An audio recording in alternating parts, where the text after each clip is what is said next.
What's going on, everybody? I got a new camera lens. Let me know what y'all think. I think it looks pretty good. I think, it gives a bit of a more blurry background, which is kind of what I'm going for, but I have to adjust some things with lights. And let me know what you think. I don't know why, but it feels like it's been a while since I made a video, and I've been receiving so much stuff. It is so crazy. I'm a little bit overwhelmed with how much stuff I have to watch still before like voting for critics groups and everything. It's crazy, but in the meantime, I wanted to do just a fun little video because every now and then on Twitter, you'll see that people tweet out the best actor winners with a caption that's like, oh my God, this is like the worst thing ever. And I kind of agree. I mean, worst thing ever is a bit harsh, to be fair, but like for sure, I would definitely change some things, even though I don't think all the best actor winners are bad. In fact, I did a video doing a tier list of the best actor winners. So if you really want to know my thoughts, you can check out this video. But for this one, all I'm doing is essentially changing the best actor winners if I want. If I agree, I'll let you know. Or if I change it, what would I change it to? So let's go through each of the best actor winners from 2010 on, and we'll kind of go through it there. Okay, so the 2010 Oscars, so that was the King's Speech year. I'm not a fan of that movie. That's actually one where people are like, yes, The Social Network should have won, but also I like the King's Speech, right? I feel like that's what most people say. I disagree. I don't like the King's Speech. I think it is just bad. I don't enjoy it. That's just me. I don't enjoy it. And The Social Network is a top 10 movie of all time for me. Now, with the acting races, some people actually might disagree. I feel like people are somewhat okay with this win. Colin Firth isn't a bad winner necessarily, I don't really see it as that. Once again, the tier list will kind of let you know what I think. And I do want to say off the top, I haven't seen all the best actor nominees, especially in the earlier days. So if that invalidates this whole video, I'm so sorry. But I've definitely seen most of them and damn near all of them from recently. In 2010, though, I'm sorry, I got to do Jesse Eisenberg. I'm sorry, I got to do it. Maybe that's unpopular opinion, but I got to do it. I think he's absolutely incredible in The Social Network. Him just spitting out Aaron Sorkin top tier dialogue, so good. He's perfect in it. And he is who I would change it to, but, respect. 2011, one of the most, forgettable Oscar years, just, nothing that memorable, at least, in terms of the winners. To me, I'm having a hard time even recollecting. Jean Dujardin for The Artist wins. Don't even know if I'm pronouncing that right. I'm so sorry. The Artist is fine. I think it's a fine movie. And I think he's good in it. He's good in it. Okay, I can't really complain that much about it, but it doesn't really make me feel passionate about it. It's not one of those performances where I'm like, wow, that's the one. The one that does make me feel like that's the one. And it is a bit tough to say this right now, considering everything. But we're looking back in the past, whatever. Brad Pitt in Moneyball, movie star performance in one of the best movies of that year. 5 stars. I love Moneyball. I love that movie so much. It's so fucking good. I guess the Aaron Sorkin theme so far.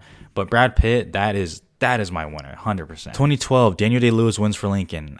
This is a good win. This is a good win. Daniel Day-Lewis is playing motherfucker Abraham Lincoln. Am I really gonna start complaining about that? I think I had him really high in the tier list for Best Actor because I do like the performance. Having said that, though, he would not be my personal pick. No, because I think there's a better performance in here, and that is Joaquin Phoenix in The Master.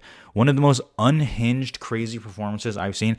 This should have been his Oscar win instead of Joker. And by the way, I liked him in Joker. We'll get to that later. But Joaquin Phoenix in The Master is so good. It's so crazy. If you haven't seen that movie, I don't even know what y'all will think of the movie if you haven't seen it, because it is a bit odd. I know my friends want to watch the movie, and I'm like, I actually don't think you guys would like it, but Joaquin Phoenix in that movie, along with Philip Seymour Hoffman, but Joaquin Phoenix, oh yeah, that's a winner. 2013, Matthew McConaughey wins for Dallas Buyers Club in the middle of his McConaissance, as they called it.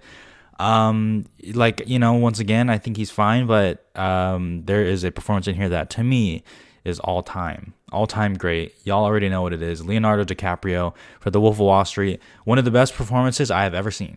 I will say that until I die. That is, I don't care. It's one of the best performances I have ever seen in my entire goddamn life, in my entire filmography. Leo in that movie, unbelievable. That's like watching Michael Jordan drop 55 points in New York. That's to me. So it is a sin that he didn't win for this. I think looking back on it now, if we did a poll, I think people would agree that this is his best performance. And it solves the issue where now he gets an Oscar and it doesn't have to be one for something like The Revenant, which we'll get to. 2014, this one kind of pisses me off. This is not a great lineup. Obviously, Jake Gyllenhaal for Nightcrawler, not nominated, famously snubbed. Eddie Redmayne for The Theory of Everything wins the Oscar. No. No, can't do that. Can't do that. Now you might be saying, Jake Gyllenhaal should be your personal winner. If it wasn't clear already, I'm sticking this to the nominees. Okay, if I just open it up to any performance in that year, way too long, way too many movies I haven't seen, and that's not off the top of my head. So I'm keeping it to the nominees. So Jake Gyllenhaal, I'm sorry, I can't pick you, even though he'd probably be my pick. Out of the nominees, though, I'm sorry, this is like kind of a basic answer. I feel like this is kind of agreeing with film Twitter, which I'm not enjoying that much.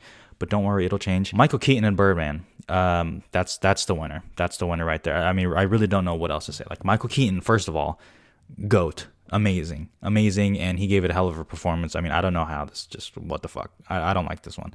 Michael Keaton should have an Oscar. Birdman, that should have been it. Whatever, though, we move. 2015, Leonardo DiCaprio wins for The Revenant. So, one, I like Leo in The Revenant, okay? Once again, tier list, you'll know my thoughts on it. Very good in The Revenant, but I don't really feel that compassionate about it. And I think a lot of it is, like, it's time. Like, it's finally fucking time. He slept in a bear or whatever. Let's give him the Oscar. Now, out of the nominees, which just not doing it for me that much. However, there is one that, goddamn, it's going to be another Aaron Sorkin thing. Michael Fassbender for Steve Jobs would be my pick. Fire-ass movie. Love that movie so much. And Michael Fassbender fucking kicks ass in that movie. Just eating the meal that Aaron Sorkin has wrote for him and Danny Boyle directed. So good. Michael Fassbender, Steve Jobs, should have been the winner. And if we change that, Leo still has an Oscar because he won for The Wolf of Wall Street, which he should have anyway. See how nice and clean this goes? God. So I've changed every single one so far. 2016, I don't need to hang up on this too much. Casey Affleck. I know this was like in the middle of like all the allegations and stuff. I'm really, just for the sake of this video, I'm just trying to keep it to the performances. I'm not changing this one. Casey Affleck in Manchester by the Sea, just one of the best actor wins. This is the one that most people are like, okay, like, yes, this one was a good one. This was the good one. One of the best performances of the past like decade for me. Casey Affleck, that's a win. We move. That's easy. 2017, Gary Oldman wins for Darkest Hour. I'm changing that shit right now. I don't think it's garbage, but no, I don't want to do it. Changing that right now. This is the one that I had the hardest time thinking of who I would pick because, no to Denzel Washington. I'm sorry. Daniel Day-Lewis in Phantom Thread is absolutely amazing, but I'm not going to pick him as a winner. This was between Timothee Chalamet and Daniel Kaluuya. When I was doing these graphics, I skipped this year because I genuinely didn't know what I was going to pick because I was having such a hard time because I love both performances and I do really like the movies that they're in. I think if we did like a poll, just on like film Twitter, whatever, I think Chalamet would win for Call Me By Your Name, which is a hell of a performance. And I know I have a lot of Timothée Chalamet stans that watch my videos and like follow me on Twitter. Very good relationship with the Chalamet stans. Okay, peace and love. However, you ask me tomorrow, I'll probably change my mind, but I'm gonna be a little bit different. Maybe I'm gonna pick Daniel Kaluuya and Get Out. One, I like Get Out way more than Call Me By Your Name, and I do really like Call Me By Your Name. I think that's an excellent movie, but to me, Get Out is like one of my personal favorites. And I rewatched it with my friends like maybe, I don't even know if it was this year, maybe like early this year or maybe it was even last year. And it honestly just caught me by surprise. Like I forgot how good Daniel Kaluuya was in Get Out. I mean, like look at the damn image right here. Iconic. Now, once again, Chalamet crying at the end of Call Me By Your Name as a credits roll makes me want to change my answer again. But Daniel Kaluuya and Get Out, it's a horror performance. I fucking respect that. I'm just going to pick Daniel Kaluuya, close my eyes, shut it down. But that's like a 1A, 1B situation, and they flip all the time. 2018, I fucking, god damn it. Y'all know how I feel about this. It has almost become part of my channel as a bit, but a bit that I actually believe in. Rami Malek and Bohemian Rhapsody, one of the worst Best Actor winners of all time. I don't care. I know people like the movie, most general audiences. That's fine. You can like the movie. I get it. I get why people like the movie. I don't care for it, but I get it. But the Rami Malek performance is something that I just do not understand. I do not understand this goddamn performance. I don't get it. I don't even hate Rami Malek as an actor. I think he can be good, even though I'll admit his turnout in the past couple years is making me a little bit nervous, okay? Especially with Amsterdam. I don't know what the fuck that was. But the Oscar clip of him lip syncing when they played that was one of the most embarrassing things I've ever seen on the telecast, okay? This one is so cake. This is Bradley Cooper in A Star Is Born. It's not even close. It's a damn crime that this didn't happen. The Rami Malek win aged like milk as soon as he won the award. I just could not wrap my head around it. Bradley Cooper, this is his best performance. A Star Is Born. and it could have been his Oscar, but no, we want to wait because we're fucking stupid. Okay, I need to stop cussing so much before I get demonetized over a fucking Best Actor winner changing video. I just cussed again, god damn it. 2019, Joker, very good performance. I really like the Joker performance. I like Joaquin Phoenix. I like Joker the movie. Is it like a top 10 of mine that year? I don't think so, but I still think it's very good. So I don't have a problem with this win, but that's not the question. The question is, what would I vote for, essentially? Who's my winner? This is actually a pretty solid lineup. I would have loved to see Taron Egerton in here, but whatever. Adam Driver, Marriage Story. Come on, guys. What are we doing here? What are we doing? Adam Driver in Marriage Story is unbelievable. He's so good. That would have been like a top tier performance for me if that one won. I mean, I love Marriage Story, okay? I think that was like my second favorite movie of that year behind Parasite from what I remember. I think he's incredible in it. And I think if I'm remembering correctly, when Joaquin Phoenix won the SAG award, I'm pretty sure in his speech, that was actually a good speech at SAG. He even said like to Adam Driver, it was like, you should be the one up here. I think he said something like that. So we're aligned on that, Mr. Phoenix here. Adam Driver in 2019. God, that would have been so good. Okay, let's keep going. 2020, the COVID year. Considering the COVID year, it's pretty damn good nominees. Sub like Mads Mikkelsen in there or something like that. Delroy Lindo is good too. Anthony Hopkins wins for The Father, and I'm not changing that. That's got to be my pick. Now, I do really love the Riz Ahmed performance, and obviously my dad, Stephen Yeun, and Chadwick Boseman was amazing too.